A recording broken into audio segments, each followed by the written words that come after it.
बिस्मिल्लाहिर्रहमानिर्रहीम। अस्सलाम वालेकुम नाज़रीन, आप यूट्यूब चैनल देख रहे हैं, मैं इमरान खान हूं। नाज़रीन, सबसे पहले आज़ाद कश्मीर की बात करते हैं क्योंकि ये एस्टेब्लिशमेंट के लिए और हुकूमत के लिए अब दर्द सर बन गया। यानी जिन लोगों ने नफरत फैलाने की कोशिश की, उन्होंने बहुत कोशिश की कि ये कश्मीरियों को गद्दार साबित करें, ये साबित करेंगे वो पाकिस्तान से प्यार नहीं करते, पाकिस्तान के झंडे से प्यार नहीं करते। ये तक कहा गया कि वो भारतीय एजेंट है।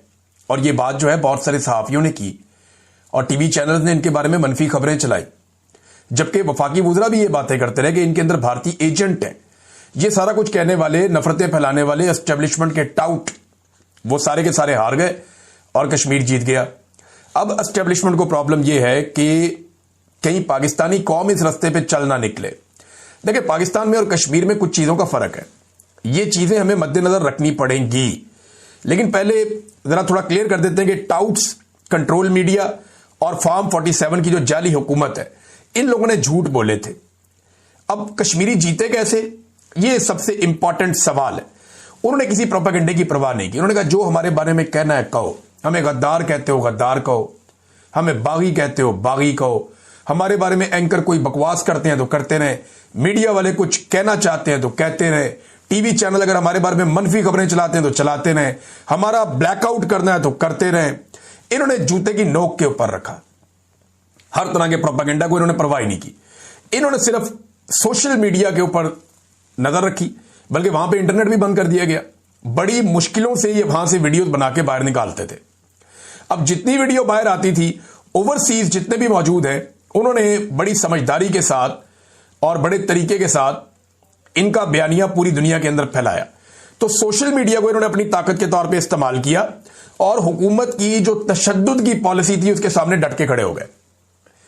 यानी ये, मैं अगर लफ्ज इस्तेमाल करूं थोड़ा सख्त लफ्ज है, लेकिन इन्होंने ढीठ बन का सबूत दिया कि तुम हमारे खिलाफ प्रोपेगेंडा करो, तुम हमें गद्दार कहो, तुम हमें बागी कहो, तुम हमें गाली दो, तुम हमें इंडिया के साथ जोड़ो, तुम हमारा ब्लैकआउट करो, तुम हमारा बाइकआउट करो, तुम हमारे खिलाफ मनफी और माइनस खबरें चलाओ और प्रोपेगेंडा चलाओ और बेशक हमारे ऊपर टॉर्चर करो। हम ये सारी चीजों को जूते की नोक पे रखते हैं। उन्होंने फोकस रखा सीधा, जिसने उनको मारा उन्होंने वापस उसको मारा। ये पुरअमन लोग थे, निहत्ते लोग थे, लेकिन जब इनको मारा गया तो इन्होंने वापस मारा। ऐसा नहीं हुआ कि ये तमाशा देखते रहे। अब पाकिस्तान के अंदर ना इस इंसिडेंट के बाद एक उम्मीद पैदा हो गई। पिछले 3-3.5 साल से हम पाकिस्तान में बहुत ज्यादा फस्तायत देख रहे हैं। अब पाकिस्तान में यह बहस शुरू हो गई है कि क्या यह सब पाकिस्तान में हो सकता है। पाकिस्तानी तो इसके बारे में सोच ही रहे हैं, लेकिन एस्टेब्लिशमेंट और हुकूमत की नींदें भी उड़ी हुई हैं। उन्हें आइडिया है कि जो इनकलाब है वो घूमता घूमता पाकिस्तान के बहुत करीब पहुंच गया है। जो कुछ हमने देखा नेपाल में, फिर हमने देखा उससे पहले श्रीलंका में, बांग्लादेश में, आजकल ये चीजें दोहराई जा रही है मराकश में, अब ये कश्मीर में पहुंच गया और पाकिस्तान के दरवाजे पे दस्तक दे रहा है। पाकिस्तानी जो है ना, वो बड़े जबरदस्त लोग हैं, बड़े शानदार लोग हैं, बड़े तगड़े लोग हैं। ये कई मरतबा निकले हैं और इससे ज्यादा तादाद में निकले हैं, इससे ज्यादा मार खाई है, ताकत के साथ खड़े हुए। लेकिन प्रॉब्लम कहां आ जाती है? प्रॉब्लम 2-3 चीजों में आती है। नंबर 1, एस्टेब्लिशमेंट कश्मीर में वो सारा कुछ नहीं कर सकती थी जो वो पाकिस्तान में कर सकती है, यह हमें मानना पड़ेगा। यानी पाकिस्तानियों को थोड़ी रिजिलियंस ज्यादा दिखानी पड़ेगी। पाकिस्तानी जब जब निकले हैं, कश्मीरियों से ज्यादा बड़ी तादाद में भी निकले हैं। बहुत बड़ी आबादी, बहुत बड़ी है ना। कश्मीर की तो आबादी छोटी सी है, बहुत थोड़ी सी, लेकिन यहां पाकिस्तान में आबादी बहुत बड़ी है। तो पाकिस्तान के अंदर लोग ज्यादा बड़ी तादाद में निकले। लेकिन हुआ क्या कि यहां पे लीडरशिप कंप्रोमाइज कर जाती है, लीडरशिप डर जाती है, पीछे हट जाती है, लोगों को छोड़ जाती है और उसकी वजह से हालात यहां तक पहुंच जाते हैं। अब वहां पे लीडरशिप थी ही नहीं, वो सारे ही लीडर थे, तो वो वहां पे बैठ गए। तो कौम को यह देखना पड़ेगा कि उन्हें खुद अपने अंदर लीडर तलाश करने पड़ेंगे, उन्हें खुद लीडर बनना पड़ेगा। देखिए, अगर पाकिस्तान तहरीक इंसाफ ने इमरान खान साहब को आजाद करवाना हो तो क्या उनके पास बाकायदा अक़वाम मुत्तहिदा की, यूरोपीय यूनियन की, दुनिया भर की जो तंजीमें हैं इंसानी हुकूक की, उनके बाकायदा डॉक्यूमेंटेड प्रूफ मौजूद है कि इमरान खान को बेगुनाह जेलों के अंदर डाला गया है। जो सजाएं इमरान खान को दी गई हैं, उसके साथ ज्यादती की गई है, आलमी सतह पे एक फैक्ट है ये। अब भी क्या उन्होंने ये साबित करना है कि जनाब इमरान खान को बाहर निकालने की कोई भी ऐसी कोशिश अगर हमने की तो जनाब हम कोई गैर आईनी या गैर कानूनी काम कर लेंगे। ये बात कश्मीर के लोगों ने नहीं सोचा कि आईनी क्या और कानूनी क्या है। उन्होंने सोचा हमारा हक क्या है, हमने वो हक लेना है। उन्होंने टारगेट सिर्फ अपने हक पे रखा और उन्होंने अपना हक ले लिया। 38 मुतालबात वो लेकर आए थे, 42 मुतालबात वो मनवा के वापस चले गए। आज वहां पे जिंदगी का पहिया वापस चल रहा है, लेकिन वो एक अलग किस्म का आजाद कश्मीर है। लोगों का कॉन्फिडेंस लेवल कहीं और है। लोग ओन कर रहे हैं एक दूसरे को। लोगों को लगता है कि ये खित्ता हमारा है, ये इलाका हमारा है, यहां पे हमारा सिक्का चलेगा। बाहर से आगे किसी ऑफिसर को यहां लाके बिठाया जाएगा और वो डंडे के जोर पे हमें चलाएगा, ये नहीं हो सकता। पाकिस्तान में ये फॉर्मूला हो सकता है, लेकिन देखिए ना, आजाद कश्मीर में एस्टेब्लिशमेंट उस तरीके से सामने सिक्योरिटी फोर्सेस को नहीं ला सकती जैसे पाकिस्तान में ले आती है।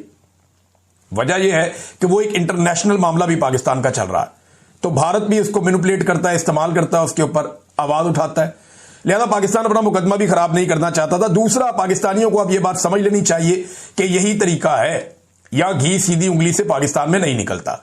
अगर आपने पाकिस्तान को आईन और कानून के मुताबिक चलाना है, अगर आपने बेगुनाह कैदियों को रिहा करवाना है, अगर आपने पाकिस्तान के अंदर जुल्म, जबर और फस्तायत खत्म करनी है, इंसानी हकूक की पामालियां खत्म करनी है, आजादी इजहार राय पाकिस्तान के अंदर राइज करना है और पाकिस्तान में मैंडेट का एहतराम करवाना है, तो फिर अवाम को यह घी सीधी उंगली से निकलेगा नहीं, इसको टेढ़ी उंगली से निकालना पड़ेगा, जैसे कश्मीरियों ने निकाला। जैसा मुंह वैसी चपेड़। अब एस्टेब्लिशमेंट को भी इस बात का खौफ है, हुकूमत को भी इस बात का खौफ है। देखिए होता क्या है, इसको जरा समझे आप। गोली बांग्लादेश में भी चली थी, लोगों ने वो इलाका खाली नहीं किया तो एस्टेब्लिशमेंट को सरेंडर करना पड़ गया। गोली नेपाल में भी चली थी, लोगों ने वो इलाका खाली नहीं किया तो एस्टेब्लिशमेंट को सरेंडर करना पड़ गया। गोली श्रीलंका में भी चली थी, लोगों ने इलाका खाली नहीं किया तो सरेंडर करना पड़ गया एस्टेब्लिशमेंट को।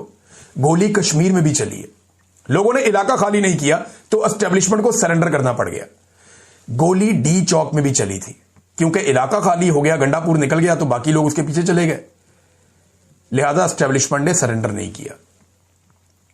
अगर ये गोली एक ही दफा चलाते हैं और जितनी चला सकते हैं मैक्सिमम, लेकिन अगर लोग डट जाए ना तो फिर ये घुटनों पे आ जाते हैं फौरन। ये पूरी दुनिया का एक ट्रैक रिकॉर्ड है और यही होगा पाकिस्तान में जब भी होगा। बहरहाल ये आजाद कश्मीर के लोगों ने हासिल क्या किया, जरा ये आप चीजें देखें। और कुछ लोग कह रहे थे उन्हें क्या मिला, तो जो लोग नफरत फैला रहे थे उन्हें तो कुछ नहीं मिला। वो जाके अपने जमीर से पूछें कि उन्होंने किया क्या, और जरा शीशे में अपनी शक्ल देखें कि उन लोगों ने कितनी नफरत फैलाई कश्मीरियों के खिलाफ। और कश्मीरियों पे आफरीन है कि उन्होंने कोई नेगेटिव बात नहीं की, उन्होंने सिर्फ अपना हक हासिल किया। अच्छा जनाब, जो चीजें हासिल की कश्मीरियों ने वो क्या है, तो अवामी एक्शन कमेटी ने इस पे बड़ी जबरदस्त एक पोस्ट लिखी है। सोराब बरकत साहब ने, इनका ताल्लुक आजाद कश्मीर से है और एक शानदार पाकिस्तानी भी है और बड़ी ही रिस्पॉन्सिबिलिटी का सबूत दिया है इन्होंने। अहमद फरहाद साहब ने, बशारत राजा साहब ने, ये मेरे तमाम दोस्त आजाद कश्मीर से, और बड़ी अच्छी इन्होंने रिपोर्टिंग की है। ज्वाइंट एक्शन कमेटी जो है अवामी, उसने बहुत सारी चीजें अच्छी